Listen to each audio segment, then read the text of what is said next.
Hey folks, I'm H2 and you're on the F3 channel.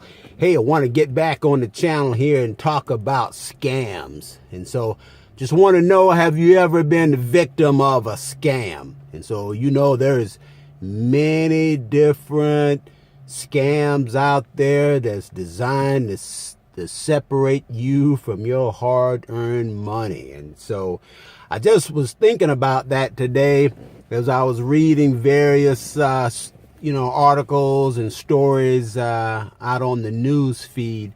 And I just thought to myself, I wonder if there's a correlation between the desperation of people and their susceptibility of scams.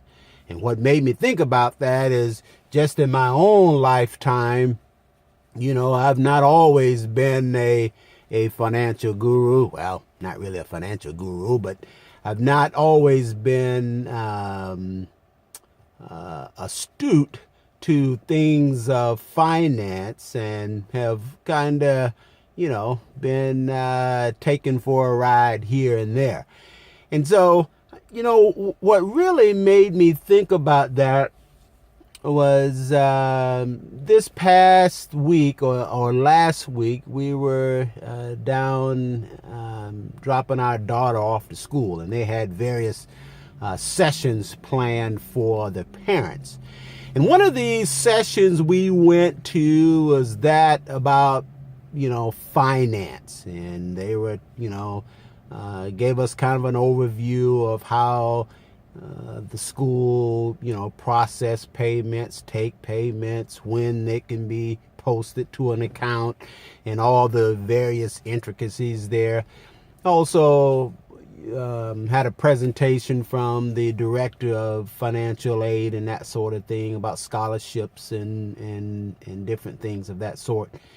And a question that kept coming up over and over amongst the parents to get clarification on was something about a rebate on a student loan. And while I'm fortunate enough not to have to take out a student loan for my daughter's education, I just wondered, what that was all about. And so, the only thing I could think of was, and just based on the conversation and the explanation that was taking place, was, a parent could take out a student loan based on tuition and fees projections.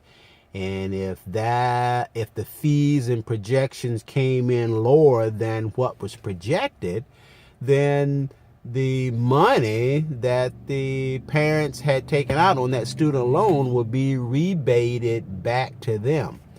And so, while that is not necessarily a scam, I just wonder, I hope and pray that the parents who receive these rebates on these loans would take that money and give it back to the source of the loan so that they have less loans at the end of the kid's education.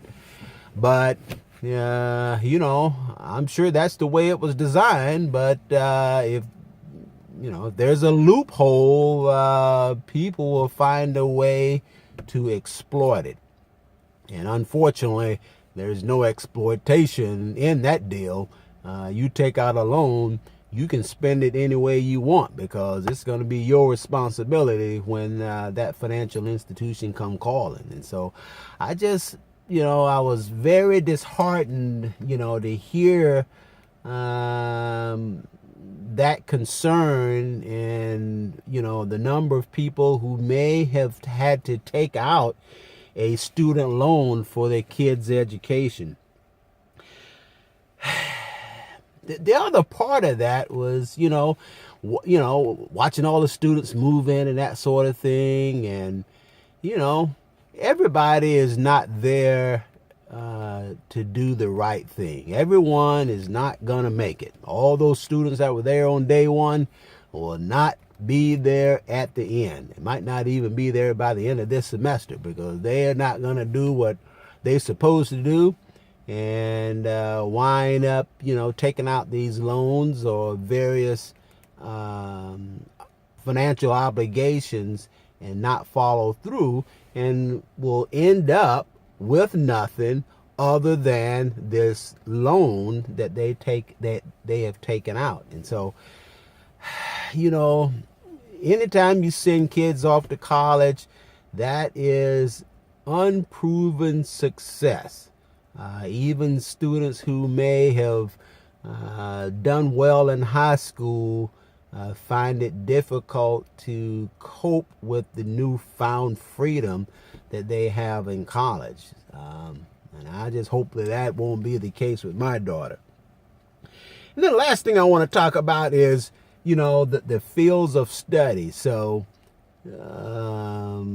college education is no joke.